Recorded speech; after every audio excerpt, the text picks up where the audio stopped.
انت المسؤول عن نفسك وانت مدير اعمالك، وافتكر دايما انت في معسكر مغلق لمدة شهر. الكلمات دي لازم تفضل ثابتة في ذهنك. في البداية لازم يكون عندك دافع داخلي انك تتفوق وتجيب درجات كويسة، وتأكد ان مفيش حد هيشيل شيلتك، فلازم تتعب وتجتهد علشان تلاقي نفسك قبل الامتحان مطمن ومالي ايدك من المادة. ربنا سبحانه وتعالى بيقول: إنا لا نضيع أجر من أحسن عملا. فعلى قد ما هتتعب هتلاقي ربنا جنبك وبيعينك. هتقولي حاسس إني مشتت ومش مركز. هقولك اطمن، ده إحساس طبيعي، بس مع الوقت إن شاء الله هيزول. أبدأ مراجعة إزاي ومنين؟ لازم كل يوم تذاكر المواد الأساسية اللي عندك كلها. هتقولي كل يوم؟ هقولك كل يوم. وتأكد إنك أنت مدير أعمال نفسك، فلازم تعمل لنفسك جدول للمذاكرة وتلتزم بيه. طيب وقت المذاكرة قد إيه؟ في البداية لو ما عندكش مصداقية مع نفسك وأمانة في المذاكرة، يعني مش تقعد تذاكر دقيقتين وتنشغل هنا شوية وهنا شوية، يبقى الفيديو ده مش ليك. ولو حابب تتغير وتحقق حلمك، وانت اكيد هتتغير، يبقى تابعني للنهاية. اقل فترة جلوس للمذاكرة لكل مادة اساسية هي 45 دقيقة فعلية، يعني من غير مشتتات. ومن فضلك من هنا لحد الامتحان ابعد الفون عنك نهائيا. افتكر دايما انت داخل معسكر امتحانات، واعتزل الفيس والانستا وجميع المشتتات التكنولوجية اللي بتولينا بيها. انت في معسكر لمدة شهر، ومحدش هيحدد مستقبلك غيرك انت.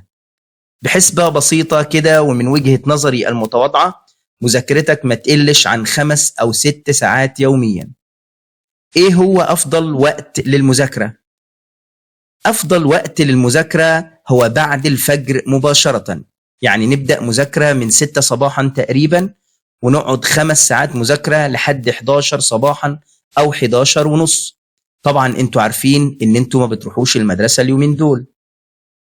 هتقولي كتير 5 ساعات متواصلة. هقول لك اصبر لما اكمل كلامي.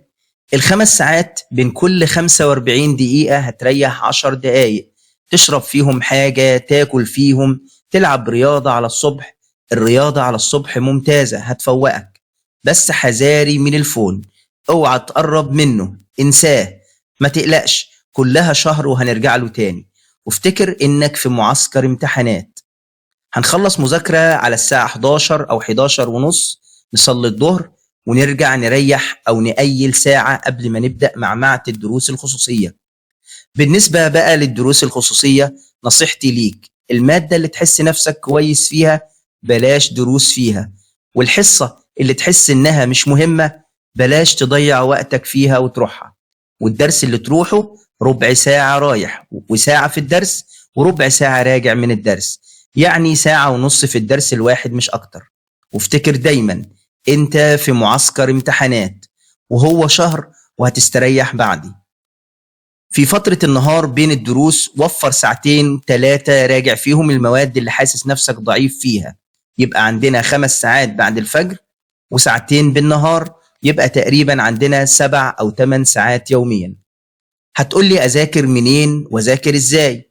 طبعا مذاكرتك هتكون من الكتب الخارجية أو ملازم المستر أو مذكراته، أو حتى ملازم ومذكرات أنت اللي منزلها بنفسك من على الإنترنت. طبعا ما أكثر المذكرات على النت لو دورنا. وافتكر إن ده وقت امتحانات، يعني لازم تحل أسئلة كتير وامتحانات كتير. والسؤال اللي يقف معاك حوشه على جنب لحد ما تروح للمستر واسأله له: أمال أنت بتروح الدروس ليه؟ وافتكر دايما إن السؤال اللي هتغلط فيه هو أكتر سؤال هيثبت في ذهنك.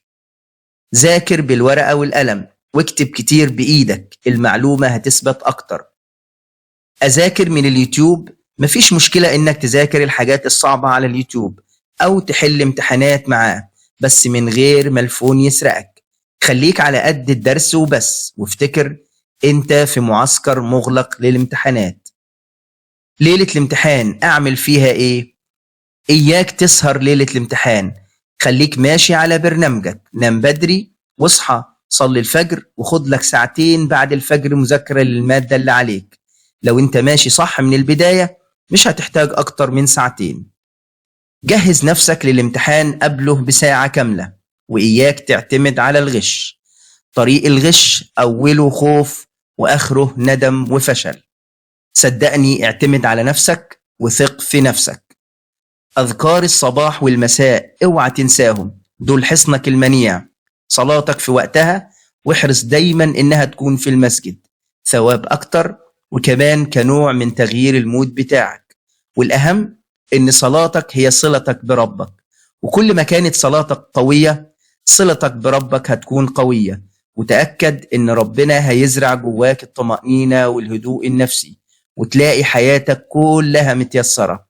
واختم وأقول: ومن يتق الله يجعل له مخرجا ويرزقه من حيث لا يحتسب، ومن يتوكل على الله فهو حسبه.